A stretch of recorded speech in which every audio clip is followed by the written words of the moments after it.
Hello and welcome to The Big Picture. The echoes of communal riots in Muzaffarnagar continues to ring all over following the intervention of the Supreme Court. The apex court indicting the Uttar Pradesh government for negligence and the central government for intelligence failure has brought the riots and its aftermath back into focus. The Samajwadi Party government in Uttar Pradesh finds itself severely handicapped with this direction by the Supreme Court, especially in the election season. The centre's role also coming under criticism also means the UPA government finding itself vulnerable to political attacks. Meanwhile, some of the directions aimed at helping the victims and to arrest the accused, including politicians, has been welcomed. However, questions remain about the judgment and whether the court's directions was a case of timely intervention or an overreach. To discuss this, I have with me Wajahat Habibullah, Chairman, National Minorities Commission, Justice B.A. Khan, former Chief Justice of the Jammu and Kashmir High Court, Marwah, former Governor and Delhi Police Commissioner, Vikas Singh, former Additional Solicitor General of India will be joining us soon, and Vinod Sharma, Political Editor, Hindustan Times. Welcome to all of you. Mr. Habibullah, I would like to come to you first. Do you think these directions or these directions of the Supreme Court will be in any manner helpful to the victims who have been suffering the the aftermath of the riots? In a small detail, I am no longer the chairman of the National Commission of Minorities. But yes, I was chairman of the National Commission of Minorities when the actual riot took place, and the reports on that riot by the National Commission of Minorities, those were supervised by me. So in that context, I can say that yes, I'm sure these directions will be very helpful.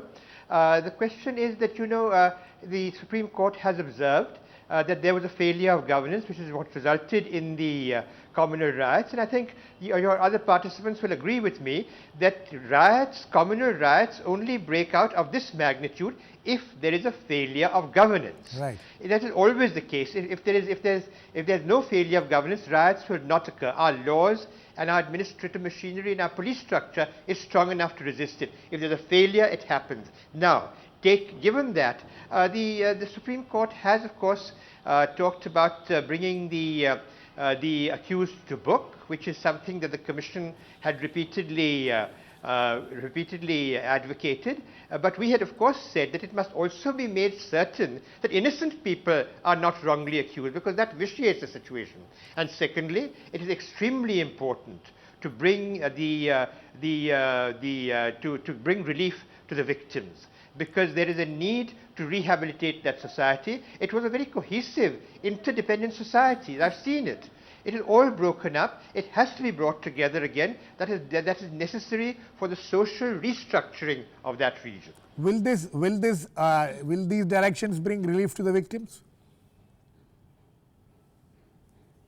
I hope so, because they have, of course, laid down that a certain amount has to be paid to all those who have died and lost their lives, and a certain amount paid to those persons who have been the victim of rape. These are, in fact, recommendations also made in the aborted communal and targeted violence bill, which, of course, never saw the light of day. But these are recommendations in there also, and I'm glad that the Supreme Court has, in fact, mentioned that these should be provided to those who are victims. Okay. Mr. Marwah. Mr. Marwah, my question to you is this. One of the appeals before the Supreme Court, among the several appeals which, on the basis of which this order has come, order and direction, whatever, has come, one of it was to, as Mr. Habibullah was saying, any riot of this magnitude could have happened only when there is a failure of the administration at the local level or the state level, which the Supreme Court has said that it is absolute negligence on the part of the state government. And so one of the appeals was that a CBI inquiry should be held and a commission or whatever should be ordered where the reasons behind the criminal riots needs to be established. The Supreme Court has rejected all those things, and my question is, when the Supreme Court says that the local government, the Uttar Pradesh government has been negligent, and now allowing the same government to continue the investigations, how valid or how viable is this? So there are two aspects of the problem. One is the very fact that innocent people have been killed. Yes. It should be a very serious matter for any government. Right.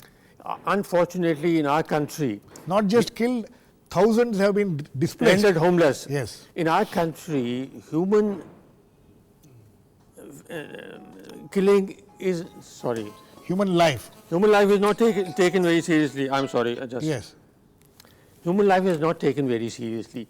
If this sort of thing had happened in any other civilized country in the world, the whole country would have been asking questions about why such a thing has been allowed to happen. Now that Supreme Court has intervened, I think whether legally right or not, Justice Khan can comment, but I think they have done a very right thing. And they have brought into focus the failure of the government, failure of the police, failure of the district magistrate for not preventing a riot of this magnitude. Let us look at the anatomy of riot. First, an environment is created where there are communal tensions. Even before any violence takes place. There is a build-up. There is a build-up. Now, at that time, if action is taken, and the law provides for taking action, obviously this was not done here. Then when an incident takes place which is of provocative nature. Now, you can't take these incidents like any other ordinary incidents, because they have a lot of consequential act. So, in that case, that was not done. And the incident was taken as in routine. Sir, all that is fine. My question was this. When the local administration, local police have been found to be so ineffective in the way that they have handled this situation, government has been found negligent. Now for the Supreme Court to say the investigations will be done by the same police, they will have to find the culprits. How is it, isn't there, don't you see a problem there? You see, the police, if allowed to function, will function effectively. It's only when there is political interference and the people who are heading that particular police force in that area is pliable and wanting to please the political bosses, that this inaction takes place. How are we assured that the same people will not continue to do the same thing? Well, the Supreme Court has under direction. It can intervene and ensure that the police does its job properly, because we can't condemn the entire UP police. No, UP police has the strength, the expertise to do this job effectively if they are allowed to do so. If they are allowed to do that, that's where the crux of the problem lies. Justice Khan, how do you see this whole judgment? Is it a judgment first of all? Is it directions? How do we look at this? And what happens later? There are several questions which has come up before us when we go through this. No, I don't think it's a judgment as we see it in law. These are kind of directions. The media reports say there are directions. Yeah, directions in a how much in a petition. I think which asked for a CBI investigation into the Muzaffarnagar riots. As you have been repeatedly asking Mr. Verma and Mr. Marwah, I find a little contradiction in the directions. On the one hand, saying that there has been an administrative failure and apathy of the UP government and machinery, and on the other hand, refusing to order CBI investigation. This seems to be a little contradictory. See, CBI investigation, courts always order when they find that the normal machinery, be that police and administrative, has failed. Right. And in this case, if in the opinion of the Supreme Court, it has failed. There has been a negligence of the UP government machinery, then it was certainly a case for a CBI investigation, because CBI investigation alone in this atmosphere of vested interests. See, Girish, we have to bear in mind one thing. We have never had any professional policing in the whether those be criminal rights or whether those be. See, more often than not, the police does not act professionally in dealing with the situations like riots. And they are inevitably carried away by the political executives. Expediency. No, political expediency. You will find many cases where they are told not to act or to act slow. So or to overact. Or to overact. In such situations, you can't expect a fair deal where, for example, if you see the context of Muzaffarnagar riots, you will find that policing has been at the lowest, and there has been no question. Now, second issue is that whatever direction the Supreme Court has given, compensation, we require a stringent law to deal with communal rights in this country. As Mr. Habibullah was pointing out, that bill, that legislation did not see the light of the day. That legislation is languishing for 7 years. Exactly. And what is that legislation all about? Yes, sir. What would CBI do? We have to look at that also. First of all, CBI is again impartiality, again is under severe attack. No, at this rate we will be. So they are playing political games as much, according to the public perception, right or wrong, I am not commenting, as the state police. But if you take away all the work from the state police and hand it over to the CBI, for practical reason, it is impossible for the CBI to do that, because they simply don't have the resources. I agree, but one of the petitioners, one of the appeals of the petitioner, plea of the petitioner was to order a CBI or a SIT inquiry outside the state of outside the UP Somebody police, because they are put supposed to have been, the allegation is that they were party to what has happened. Somebody else will either go negligence or omission or commission or whatever way. I'll come back to you, sir. Let me get Vikas Singh on this. Mr. Vikas Singh, how do you look at this judgment? Is it a case of a timely intervention?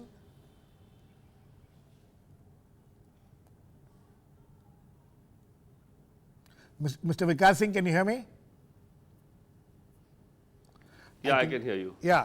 My question was, Mr. Vikas Singh, my question was, how do you see this direction, or Justice Khan says it is not a final order, these are a series of directions which they have given to the UP government.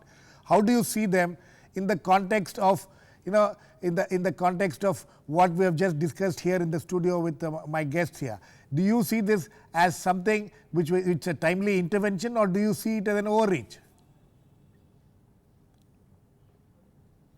No, according to me, this court, when it is deciding a matter which is before it, then it goes by the evidence that it is having in front of it. Right. And the court is not a party, who is in any manner interested in the timing of the decision. Court is doing its job in its own manner, uninfluenced by whatever is happening in society or in politics.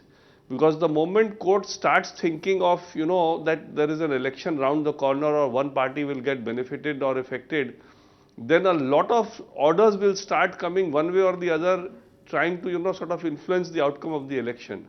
So according to me, this kind of a judgment was probably necessary. I am not appearing in that matter, so I can't really defend or justify the action of the UP government. But if the court has, after seeing what has happened in that place, taken a view that the government has been lax in taking a, sort of prompt action in the matter or in defending the minorities or whatever, then the court is definitely entitled to take that view and to also say, because this is what according to me is the job of the court, to protect the fundamental rights of the people, to see that every group of the section of the society is, properly taken care of. So if the court has found something, I'm sure the court is justified in saying so. But what about this question that the court finds negligence on the part of the state government, also, which means even the police of the Uttar Pradesh have failed in their duties, and then rejects the demand for an independent CBI inquiry. Do you see a contradiction in that? Yeah, because I'll tell you, the issue is that the political administration which calls the shot in the state is with the government, which is the elected government of the day. But unless there is some material before the court that the police, with local police, which is handling the case, is also, sort of not doing its job properly, or it is not likely to do its job properly, or unless there are some serious allegations that the police will not carry out their responsibility under the CRPC and under the IPC, the court should be very, very slow in transferring cases from the local police to the, because it also demoralizes the local police. So probably in that case there may not have been any suggestion or may not have been any, sort of feature before the court to suggest that the local police is also not likely to do their job properly. So if that is not suggested before the court, and if there are no strong apprehensions for that, to take it out from the local police would be a very demoralizing thing. Mr. Habibullah, you wanted to intervene? Mr. Habibullah? Yes, I wanted to say a thing because this point that you raised is very important. But I think that, we have made, the National Commission of Minorities paid a number of visits, and there were a series of reports that we sent. And we had in those closely examined the conduct of the police. There was one thing regarding the conduct of the police and the administration when there was negligence, as it has rightly pointed out by the Supreme Court, at the initial stage. Yes. After that, once the riots had taken place, then the police, there had been a complete change in the police. The whole structure had been reformed, right up to the level of the DG of police had taken up the matter, and the matter had been closely investigated. In fact, it was the local police which had investigated and been able to nominate, to name the guilty parties, both in terms of the murders that took place and in terms of the rape. So I think that, I do know that our reports were placed before the Supreme Court, the Honourable Supreme Court. Whether they took those seriously or not, I can't say. But this is only in support of what Vedji and Vikram Singh ji have said. The point is that the court would have gone according to how it was convinced that whether there was a proper investigation taking place. So I don't think that you can jump from one to the other, that because it was guilty of negligence to start with, therefore the same government, because it's not the same police force or the same structure. There was a complete change made in the administration of that area, and professionals were posted there to bring the matter under control. Okay, that is very interesting that the same government can, suddenly become, was found to be so negligent, suddenly changes its colors and becomes much more efficient. It's very interesting what you're saying. Let me get Vinod Sharma and others. It doesn't change its colors. It doesn't change its colors. It doesn't change its colors, but it realizes that a terrible disaster has taken place. In fact, when I met young Akhilesh Yadav, the Chief Minister, he said, this is the greatest blot that has occurred on my government. He said that. Okay. That's a positive thing, what you're saying. Let me get Vinod Sharma. Looking at it from from the political angle, how do you see this? See, some people are already raising. There have been a spate of such orders, not just from the Supreme Court, also from the Election Commission recently. And some people feel that in this kind of an election atmosphere, these kind of orders can play a role in which way the voters, it can actually influence the voters. Do you agree with that? And yes, of course it does. And I think the Supreme Court is well aware of that. The timing of this judgment, I would like to start with the timing of the riots. Right. The riots, there was an objective, political objective to be fulfilled behind that mayhem which was orchestrated in western Uttar Pradesh. And we know that some of the people who are under a cloud for these killings and these riots are candidates in the coming elections. 5 of them. Now I wonder 5 of them how the Honorable Supreme Court turned a blind eye to it. If there wasn't sufficient evidence before them, if they had to totally go by the evidence before them, we have seen precedents in the past of the Supreme Court ordering relevant agencies or setting up teams under its own diktat to go and collect additional evidence to place before it. Right. I think in this case, only part justice has been delivered, and part justice can also at times be miscarriage of justice. This is the big worry I have today. Indeed, the government in Uttar Pradesh, the onus is on that government. The whole controversy about the intelligence reports is wholly misplaced. The local Thana in charge could not have been oblivious of the simmering tensions in his area of jurisdiction. When it was known to external agencies, to the Intelligence Bureau, it surely would have been known to the officers there. Indeed, in the initial stages, there were some questions raised about the partisan natures nature of the FIRs lodged and the people booked and arrested. These were all the issues which can perhaps make one raise questions about the Supreme Court order or dictation or whatever. And secondly, I very humbly tend to disagree that you can give an administration a personality transplant by changing a few officers here and there. In a communal situation, we are talking about a state which had this PAC, which is called the Provincial Armed Constabulary, which was known to be partisan, not from now, but from time immemorial, from years and years and years. And I, with my own eyes, have seen them playing a partisan role as a cub reporter covering communal riots in UP. So I think it's part justice and thereby some miscarriage of justice.